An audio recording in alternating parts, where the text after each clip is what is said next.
Welcome back to the Donaldson Cross Country Championship. Now, while motor racing is still considered to be a male-dominated sport, more and more ladies are changing opinions, doing their gender proud in the Donaldson Cross Country Championship. Even the commentators like Leanne. Thanks, Derek. Alvin Coetzee comes from good motoring stock, and it's no surprise to see her involved. What's the relationship like between you and Leroy? It's got to be a strong bond between you and your driver. Yeah, they call it, it's like a marriage. It's a marriage in a car. You have to trust, with no doubt. If I say something, he does it. If it's right, it's right. It's left, it's left. So no doubt, and you just need to listen and really trust one another. And how long have you two been competing together for? This is our third year together. We started 3 years ago in the rally car. This is our first off-road event together. So yeah. Perfect. Best of luck. Oh, thank you very much. And here's Zelda Niemand. How have you been enjoying things? Oh, it's so awesome. I love being in a Class A car. It's such an awesome experience. And I love having a driver who listens to me. It's not something you find very often in off-road racing. Most drivers don't listen. Yeah, is it? I've spoken to some of the ladies and they say a similar thing. Yeah, it's not just the ladies. I mean, I think in general it's a thing. A driver follows his own head, you know. But it's a privilege to have someone who actually listens. When you tell him to turn, he turns. When you tell him to be cautious, he's cautious. It's nice. Yolinda Fourie. It's a sport that's certainly growing with the female population. You hoping to continue that course? Ja, nee, definitief. Het is lekker om iets saam met jou man te deel wat iets anders is. Het is niet gewoon werk. Het is heel drill and rush. And even two sisters. It is traditionally a male-dominated sport, but obviously you're looking to change that. Well, recently, a lot of women have entered. Even Roxy Lowe participated a few, earlier in the year, and she's a sportswoman herself. So obviously, the barriers have been broken down a bit. The sport's grown quite a lot, and I think it's good for the sport that women are entering it. And I don't think we stand down from the men either, because we're in the cars. So it's nothing really to do with the physical body self, but with it's your head has to be in the game, and that's what it's all about. Natuurlijk wil ons vrouens ook weet wat mense met die kar aangaan. As ons 'n pap wil hê, wil ons kan help ry. Ons wil nie net in die kar sit nie. So ons probeer die mechanicals leer en alles. Let's see how the ladies did. As we mentioned, Elvine and her driver Leroy Polt had a phenomenal qualifying race in their Castrol Toyota Hilux. Lizelle and Jacques Van Tonder put on a brilliant performance in their debut in the desert, of course thanks largely to Lizelle's directions.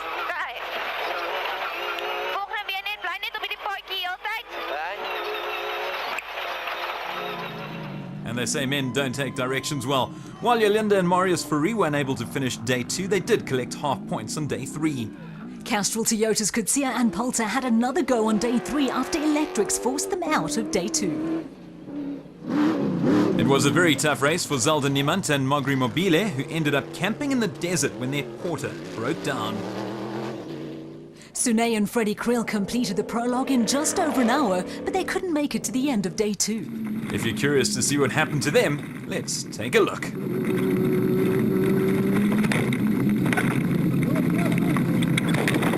Again, it's action certainly not for the faint-hearted.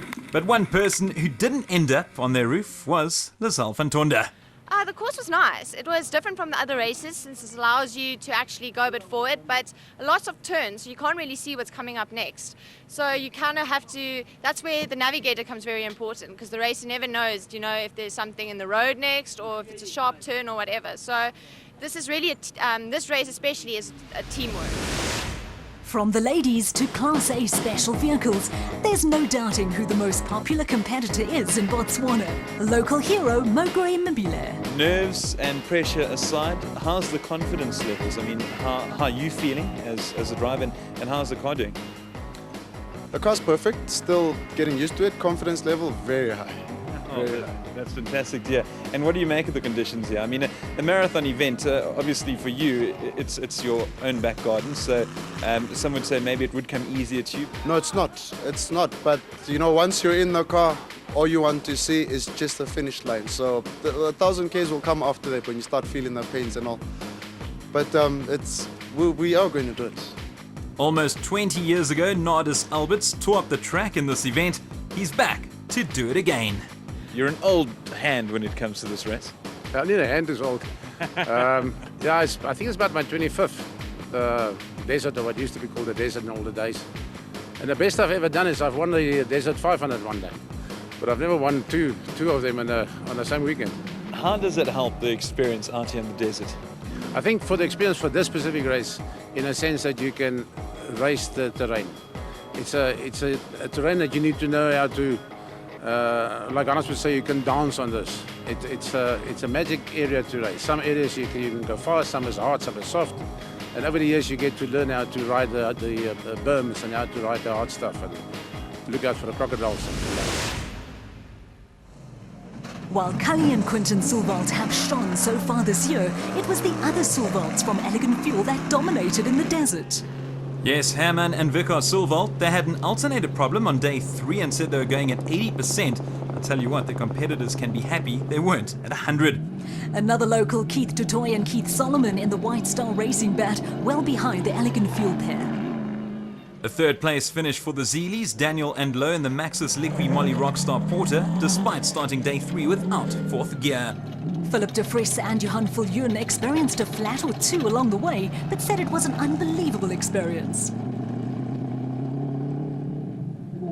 The husband and wife team of Marius and Yolinda Fourie didn't manage to finish day 2 in their PHB bat, but they did claim half points on day 3.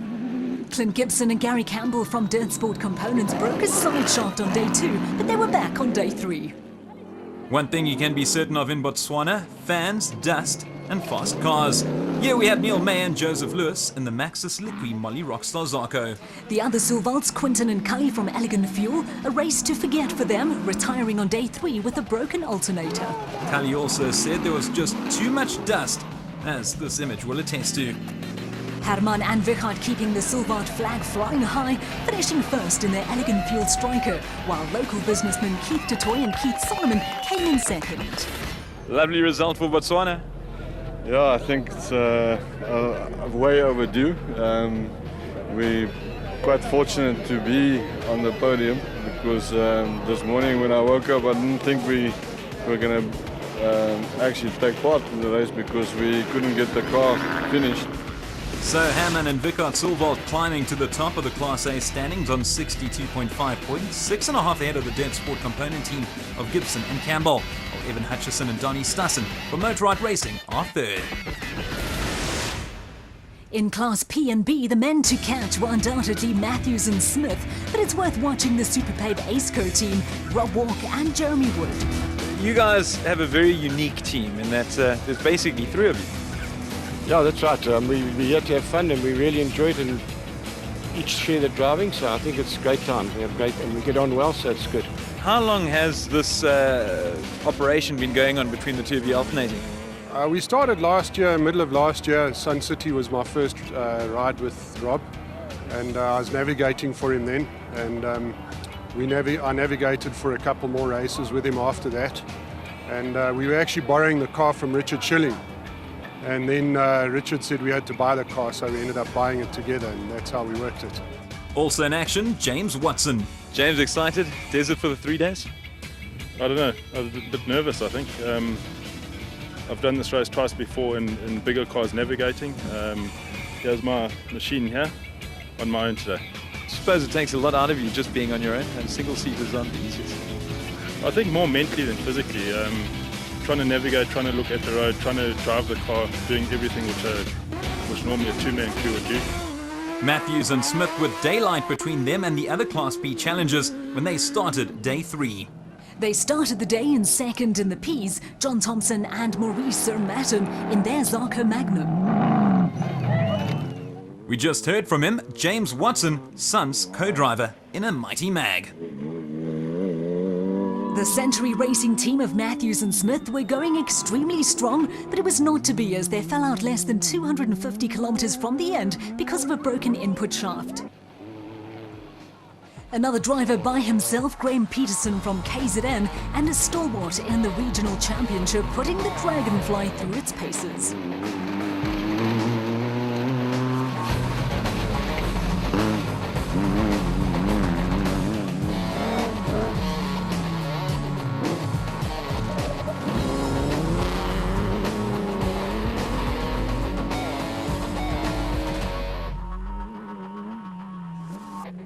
A occasional entrants in the Century Racing CR2, Guy Henley and Martin Hermida, the pair unable to reach the flag on day 2. Here we have the alternating driver combination of Jeremy Wood and Rob Walk. They keep the same navigator in Ashley Thorne. And this spectator creating a unique vantage point.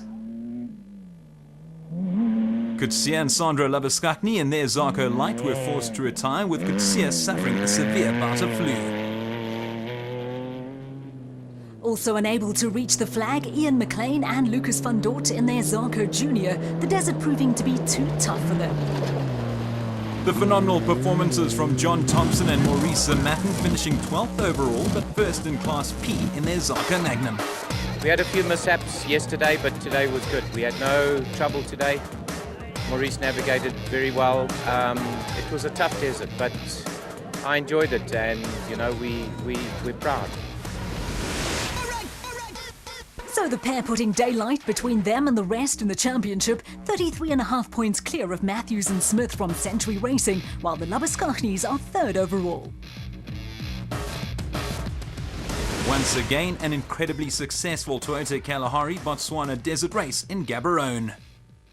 What kind of preparation goes into an event like this? I mean, apart from the logistics from the motoring community, I mean, just from Botswana community itself. Well, you know what? Like with any central nervous system, when your heart starts pumping, your senses all get ready. You know, in terms of our media, we get ourselves ready. Communities are scrambling to host this all over the country. And it's a real pity for Kumakwani, where we've been for the last few years. This is the last year it's actually hosted here, because it's just gotten so big, they can't handle it anymore. It wasn't too long ago when this very grandstand was packed with thousands of fans, as it should be, because the Toyota Botswana Kalahari 1000 Desert Race is without a doubt one of the best events on the Donaldson Cross Country calendar. We'll be back in 2014. Next up at Sun City, where I'll be in the hot seat.